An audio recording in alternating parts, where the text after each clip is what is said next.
Selamat siang teman-teman, berjumpa lagi dengan saya Arga di channel ini yang sangat tidak jelas ini, yang sangat tidak bermutu. Marilah sama-sama kita saksikan sebuah film yang berjudul Hawk. Film ini dirilis pada tahun 2013. Film ini sangat menyayat hati dan sangat menyedihkan. Tanpa mengurangi rasa hormat, marilah kita sama-sama mendengarkan alur cerita film ini.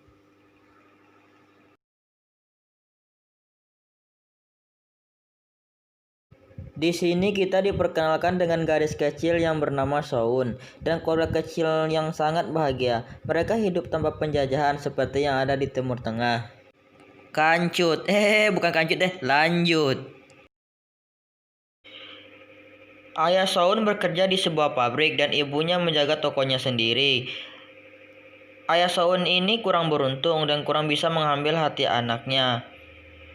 Untuk mengikat rambut anaknya saja, ayah Soun ini tidak bisa. Soun juga mempunyai teman sekolah yang sangat akrab dengan dia yang bernama Seo. Pada suatu pagi, sehendak Soun berangkat sekolah, lalu dia disusul ibunya. Ibunya khawatir kepada Soun karena hari hujan lebat. Dan Soun pun bersikeras untuk tidak mau diantar oleh ibunya. Dan ibu pun menyarankan untuk melewati jalan besar saja dan jangan lewat gang-gang sempit. 20 meter dari sekolahnya, Soun dijegat oleh seorang pria yang kelihatannya sedang mabuk. Pria itu pun meminta tolong kepada Soun untuk mengantar dia pulang, karena saat ini hujan sangatlah lebat. Sebenarnya Soun pun ragu-ragu untuk menerima tawaran pria tersebut.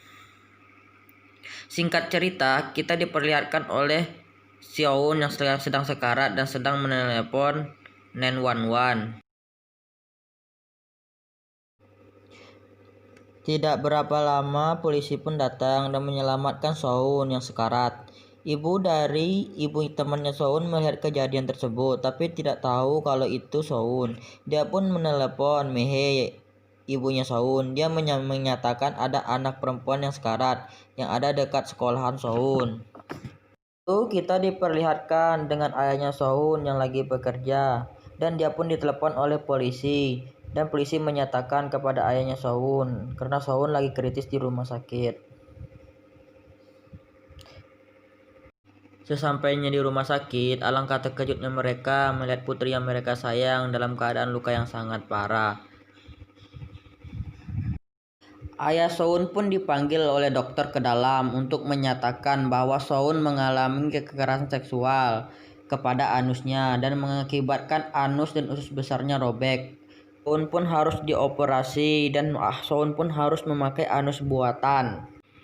Di sini gue sangat sedih banget ya ngeliat kondisi Soun ini. Kenapa sih harus ada laki-laki yang begini bajingan kayak Sumanto, anjing, tai, babe, woi.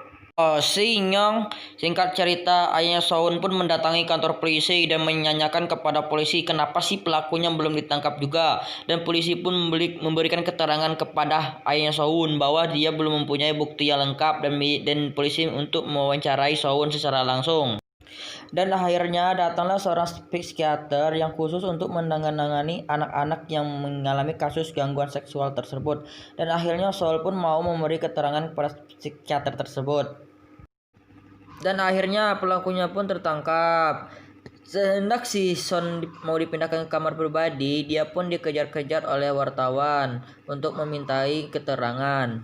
Dan itu membuat ayahnya si Son menggendong si Son dan mengakibatkan jatuh dan pecah dan membuat kasurnya kotor. Ya, si Son pun mendapat SMS dari kantor persidangan bahwa jadwal persidangannya hari Rabu. Dia pun menelpon atasannya yaitu ayahnya temannya si Son yang bernama si Leo. Dan untuk meminjam uang karena uangnya kurang. Di persidangan, tersangka ini menyatakan bahwa dia tidak ingat apapun. Singkat cerita, dia pun sudah pernah dipenjara beberapa kali dengan kasus yang sama. Si Soun lagi dihibur oleh kartun Ipin dan Ipin, yaitu di dalam boneka itu adalah ibunya dan teman-teman ibunya. Itulah pertama kalinya Soun tersenyum dan membuat ayahnya Soun berinisiatif untuk menyewa kembali kostum tersebut. Ayahnya Soun tidak mempunyai uang untuk menyewa kostum tersebut, dan penyewa kostum pun merasa kasihan dan menyewakan kostum yang tidak dipakai. Singkat cerita, pembicaraan antara Ibu Soun dan Ibu psikiater tadi. Ibu psikiater pun menceritakan bahwa dulu dia juga pernah mengalami kasus yang sama kepada anaknya, yang dilakukan oleh manusia yang hanya menghabiskan oksigen di dunia ini. Cerita kita diperlihatkan oleh keadaan Soun yang mulai membaik. Soun menyatakan dia tidak mau sekolah lagi, dia takut dibully oleh teman-teman sekolahnya. Dia pun menyatakan agak trauma untuk melihat laki-laki. Dia pun malu guys melihat ayahnya sendiri. Dan dia pun menyatakan kepada ibu psikiater, dan dia pun kasihan kepada orang tuanya yang menjaga dia. Singkat cerita, di sini dilihatkan seorang Seong yang sangat galau karena dia menyesal karena saat itu dia tidak mau menemani Seo untuk ke sekolah bareng, dan dia pun menjadi galau dan menjadi sedih. Setelah pulang sekolah, dia pun menempelkan pesan yang di depan pintu di rumah Sohun dan memberikan semangat kepada Sohun untuk sekolah lagi. Dan akhirnya semua teman-temannya pun memberi semangat kepada Sohul untuk sekolah lagi. Walaupun bocah-bocah seperti ini, tapi dia mempunyai solidaritas yang sangat tinggi, sama kayak anak Vespa guys. Ketika melewati gang tersebut, dia pun merasa trauma dan membuat dia sesak napas. Sesampainya di rumah, dia pun melihat tempel-tempelan temannya yang membuat dia semangat lagi. Di awal pertama sekolah, dia pun trauma untuk melihat gang tersebut, tapi dia tetap disemangati oleh ayahnya, yaitu yang berada di boneka tersebut. Dia pun sangat menjauhi laki-laki, termasuk ayahnya. Tapi akhirnya dia juga berteman. Dan akhir cerita, Solo pun tahu bahwa Badut itu adalah ayahnya, dan dia pun mengelus pipi ayahnya, dan dia pun sekarang tidak takut lagi kepada ayahnya, dan juga termasuk teman-teman laki-lakinya, dan itu membuat ayahnya sedih. Di persidangan, si Saul pun memberi keterangan kesaksian untuk memperkuat barang bukti.